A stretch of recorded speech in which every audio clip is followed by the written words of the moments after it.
here on a yoga mat, and there's a reason for that. So we've been thinking about this idea that with anything, whether it's reading for the work we've been doing or yoga, it's not that we can do something or we can't. We make things so polarized. So it's not like a kid can't make a character inference or can. There's to what degree are they doing that?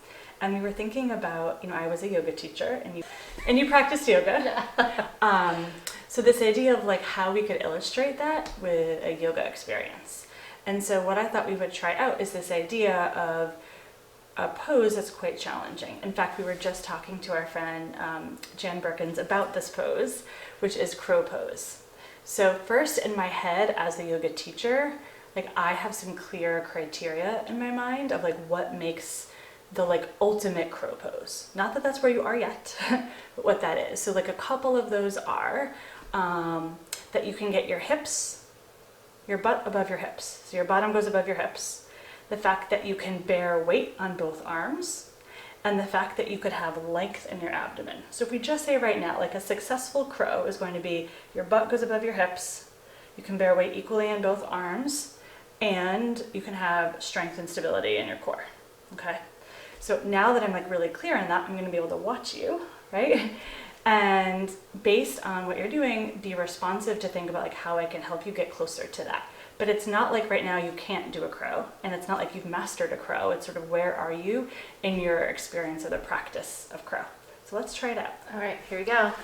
Okay, Renee, so I know that there was a time where you felt more confident than you do right now in crow pose, which is totally fine. Correct. So why don't you go ahead now and sort of show me where you are currently with your practice. Okay. Wait, let me try it again. Can I do it again? Yeah. Okay, so I'm noticing some things. So whenever you're ready to come down, all right, so just to think aloud a little bit. So as the teacher in this, so I'm noticing your butt was above your hips, right?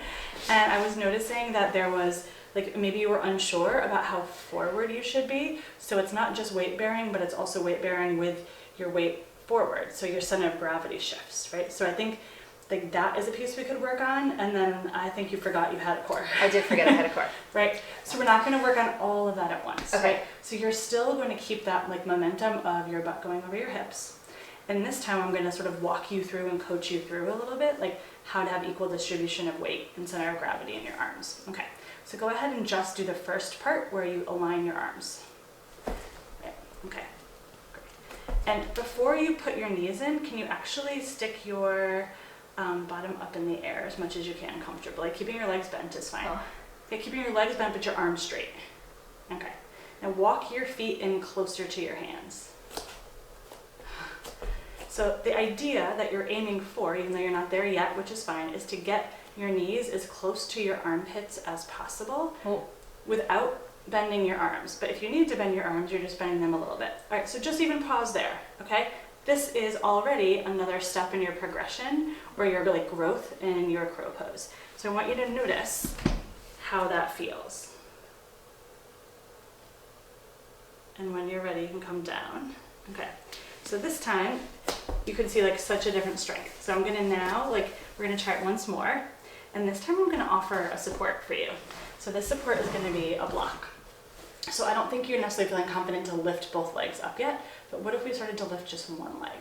So when you're gonna get in that pose, you're gonna have one foot on the block and the other foot's gonna stay on the ground, just so you have the feeling or sensation to have one foot starting to lift up, okay? So you're gonna get into that same pose. So remember, your butt goes up, you begin to walk your feet closer. Okay, which foot do you want to feel like it has the floating ability? The right. Okay, so I'm gonna come around here, and when you start to lean forward, I'm gonna just slip this underneath your foot. There you go.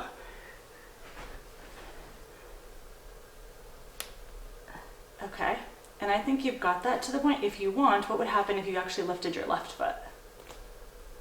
Aha. So now you have one foot elevated, one there, and check in with your core. It's not about holding your breath, but it's about feeling some strength there. Awesome, and when you're ready, you can come back down. So, all right, we'll rest for a moment.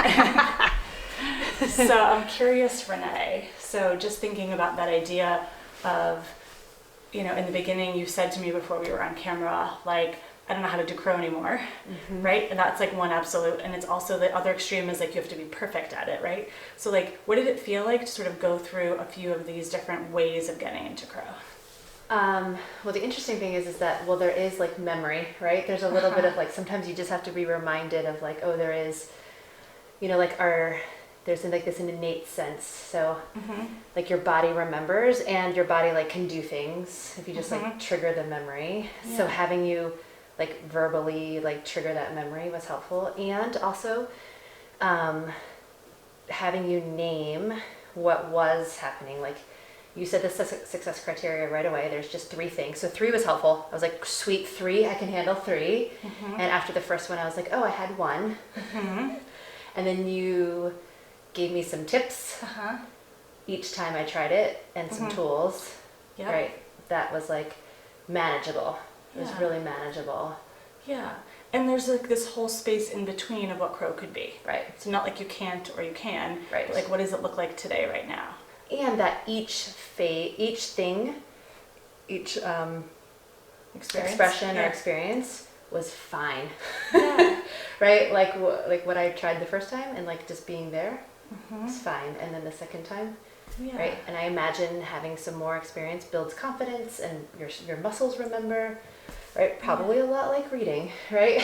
Well, exactly. And that's sort of the idea of this, right? And we're going to be sharing some more tools, but this idea of, I know we've really spent a lot of time getting clear on like, what are some ways that we can deepen our understanding with a focus area, but not make it that kids can or can't do something, but like, where are they in their practice of understanding characters, or where are they in their understanding of how to conduct research? So even though we were not talking about reading too much today, we were having this yoga experience. We hope this helps you think a little bit about not just maybe getting on a yoga mat, but also like, where are the places where we're making things like one or the other and our understanding of where students are, and can we start to notice the nuances so we can coach them to make growth even if they're not totally where our end goal is yet. Thanks, Renee. Thanks, Remedy. Thank you.